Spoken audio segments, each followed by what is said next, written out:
حضرت داود علیه السلام نه یو پیر یوه زنانه راغله ورته یې وفرمایل وایي الله رب العزت ظلم په انسان باندې کوي. داود علیه السلام ته وفرمایل نه، الله رب العزت په چا باندې ظلم نه کوي.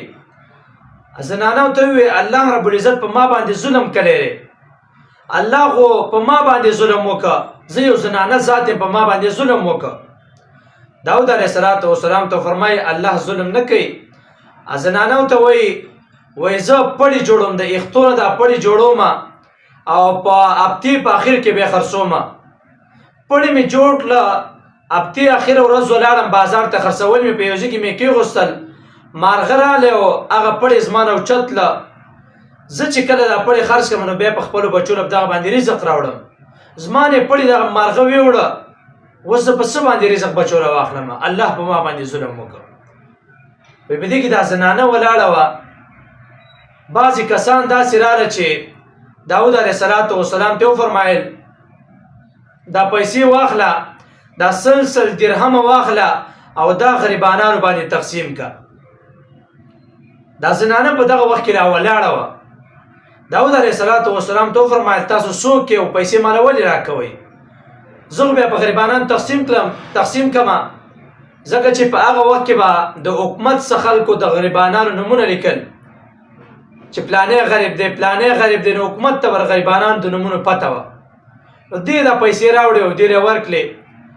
دغه سړي ته وویې وایي موږ په کښتۍ کې روانو، په کښتۍ کې روانو نو په دې کې هوا سخته شوه، کښتۍ ونیوه په سمندر کې.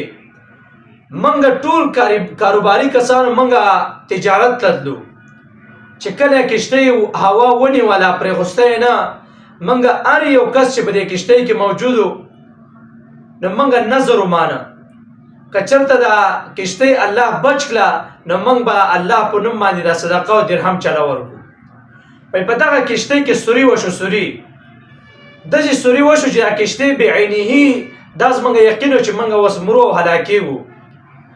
په دې کې چې موږ کله نظر ومانه نو یو مارغه راغلی، په خوله کې څه پړي ورسو، د یختو نه جوړ شوي پړي و. وایي دغه پړي موږ ته راواړتېل، مارغه بیا لاړې. وایي موږ هغه پړي په هغه سرو کې او په هغه غارونو کې کېغوسته او خښتې مې پرې وتړلې، کمې چې پټې وې. وایي هغه پټې مې پرې وتړلې مضبوطې مضبوطې، کښتۍ بد شوه. وایي موږ دا روپۍ راوړې دي او دا واخله او غریبانانو له ورکړه. په دې وخت کې هغه زنانه ولاړه وه. هغه زنانه هم حیرانه شوه چې پړي خو ما جوړ کړي دي. داود علیه السلام ته وفرمایل ګوره الله رب العزت ظلم نه کوي، الله په هر شي کې حکمت یي. ستا یې پړي ویوړه، مارغه راغلی پړي ویوړه، وګوره دا کسان پې بچ شو. دې کسانو څومره پیسې چې راوړې دا ستا د 3-4 کالو پیسې دي، دا ستا د ټولو بچو د ټول عمر کېږي، دومره پیسې تاله راوړې.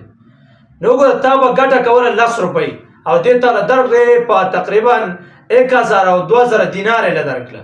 دا ولې؟ الله رب العزت په چا باندې ظلم نه کوي. دغه زنانه وې الله په ما باندې ظلم کړی دی. داود علیه السلام ته وفرمایل الله ظلم نه کوي، د الله ظالم نه دی خوښ، نو ظلم به څه وکړي؟